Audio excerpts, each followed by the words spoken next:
top story this hour, the demolition of the River State House of Assembly is ongoing. The reasons for the demolition are yet to be revealed, but it may not be far from the recent crisis that rocked the House of Assembly. Yesterday, a High Court sitting in Port Harcourt under the seal of Honorable Justice M.W. Danagogo restrained Martin Amayawule and Dumle Mao from parading themselves nor interfering with the activities of Right Honorable Edison Ogerenye Ehie as Speaker of the River State House of Assembly. The presiding judge in an ex parte motion warned against the use of thugs and police officers to forcefully gain access to the premises of River State House of Assembly complex. For an update on the situation in River State, we're now being joined by our Rice correspondent, Andy Omano, who is in Port Harcourt, the state capital. Andy, it's great to see you. Please fill us in on the latest after this demolition has taken place. Okay, Vimba, thanks for having me this afternoon. The demolition is still ongoing. It has not ended. Behind me here is the River State House of Assembly complex. If you can listen very attentively, you will hear sound behind me.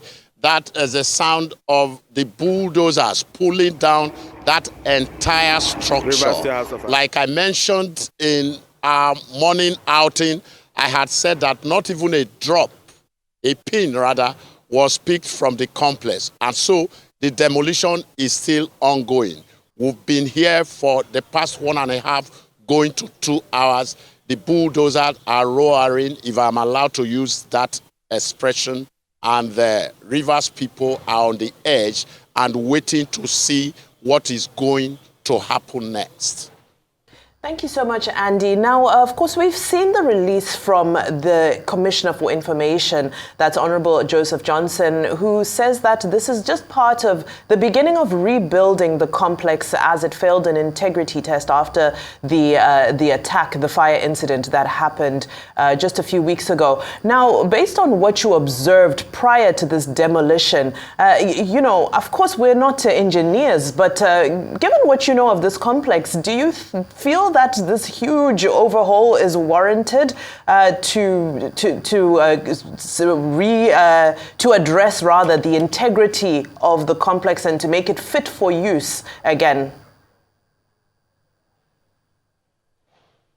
Yes, I'm happy you use that expression. We are not engineers, and so we may not be able to rightly put a finger on whether the complex has actually failed integrity test that is leading to this demolition this morning. But that was the press release put out there by the River State Commissioner for Information and Communications in the person of Joe Johnson, that the edifice has been tested by his engineers and it failed integrity test, and the executive will not want to take any risk allowing members of the legislature to continue to conduct their activities there. That is the explanation given. But for a layman, especially for Port Harcourt residents that we've had the opportunity of interviewing this morning, their position has been that if a particular part of the complex is affected, would it not have been more cost-effective to just take care of that particular part of the complex rather than pull down the entire edifice, especially looking at the economic situation of not just Nigeria, not just Rivers State, and every other resident that is here, because a good chunk of the fund used to put up this structure by the former Governor Odili's administration were the taxpayers' money. These are the questions that are being asked. But of course, they say if you're looking for the head of the fish, the eye of the fish, you go to the head. The executive had said the complex failed integrity test, and it is the reason for this demolition. But I must tell you, many people are raising questions. Why is it the entire complex? Over. Well, Andy, it's been a very busy week. Of course, we saw the defection earlier on. Now we're seeing the demolition. It happens to be Minister Wike's birthday as well. We've also seen a message that was sent to him by the governor of River State. Can you give us an idea of how all this that's unraveling might be taking a toll on the everyday person that's living or residing in River State? Yes, absolutely. They say, there is a popular saying that when two elephants fight, it is the grass that suffers. For instance, this Moscow Road, where you have the NS Ikoli Press Center, where you have the River State Command of the Nigerian Police, and also you have the assembly complex that is being pulled down today. The situation is not normal here. There is no restriction of movement, but the few persons who are able to pull themselves together to walk through this road, as I do this live coverage, are doing that with bated breath. And that is affecting every other part of the Port Harcourt metropolis. People are being very conscious of what is likely to happen next. We got information that some parents are beginning to pull their wards from school that the untoward is going to happen. And so it's a picture of complete insecurity as we speak. But probably between now and the end of the day, we'll know how this will pan out. Whatever fight it is, this political fight that started in October 30th, October 30th, is having its toll on not just the economy of the state, but also those who reside there. Because if the state is what it is today in terms of security and in terms of tension, it is the residents that bear the brunt. Those who ordinarily will want to go out to eke out a living in the normal situation will not want to step out because of the fear of what is going to happen next. And so that is the fear here. The fear is palpable. People are on the edge. Those who are walking are washing their backs as if we are in a war situation. Right. Now, Andy, while all of this was transpiring and unraveling this morning, of course, news got to us that the Governor Fubara, was sitting in a meeting where he was presenting the 2024 budget for the state with his 4 lawmakers. Do you have any further information about this budget presentation that took place this morning?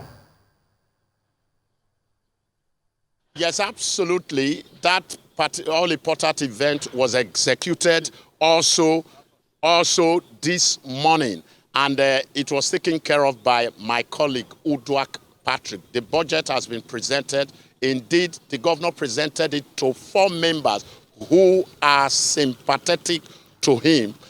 They are led by Edison Ehie, whom a high court just yesterday recognized as the Speaker of the Rivers State House of Assembly. So indeed, Governor Fubara, I should say, similarly, Fubara presented the 2024 budget before the 4-member House of Assembly led by Speaker Edison Ehie, and that is the situation. Now, Andy, of course, with all this that's unfolding, I know you might not be a soothsayer, but do you have any predictions of how things might play out in the coming days, how the week might end, looking at all that's preceded it?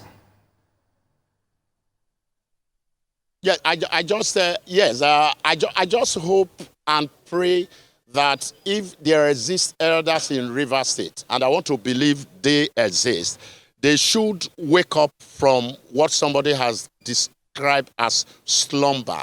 Because between when this issue, this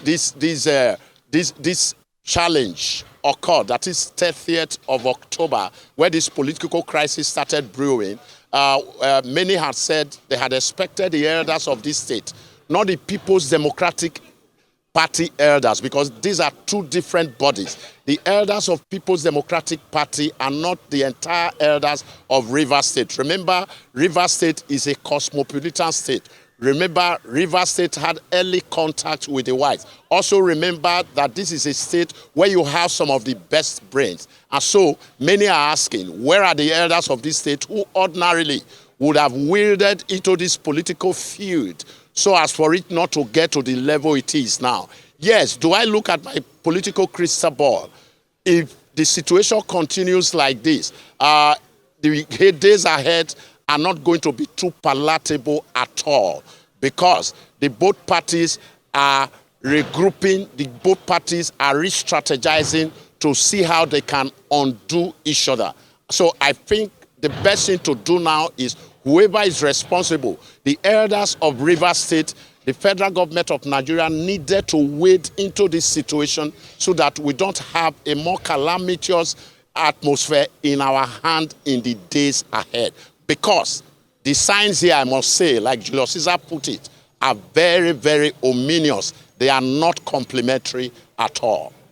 Right. Now, Andy, very quickly before we let you go, as we're talking about groups, regrouping, so to speak, 27 lawmakers right now sitting in limbo. Of course, the session this morning did also declare their seats vacant, but we know this is something that is probably going to be taken to the highest court. Any sense of this regrouping, these 27 lawmakers, any sense of what they're up to today and what they're plotting? Nothing is not too clear yet. But of course, you can hazard a guess to say that since the 4 lawmakers sympathetic to the governor have gone ahead to receive from the governor the 2024 budget, there is every likelihood that the 27 are also going to pull another political strings. But where they are going to pull it this time around, nobody will be able to state categorically now, because where they've always come early in the morning like a thief in the night to hold their proceedings have already been pulled down. So one wonders where they are going to hold that to the bed. It may just be somewhere else. It may be within Port Harcourt. It may be outside Port Harcourt. But of course, they are going to come up with another strategy, as it were, in order to counter what the 4 lawmakers have done by receiving the 2024 budget from Governor Similaye Fubara today. Well, Andy Emmanuel, a Rice correspondent live from the River State capital, Port Harcourt, we'd like to thank you for your update and please stay safe.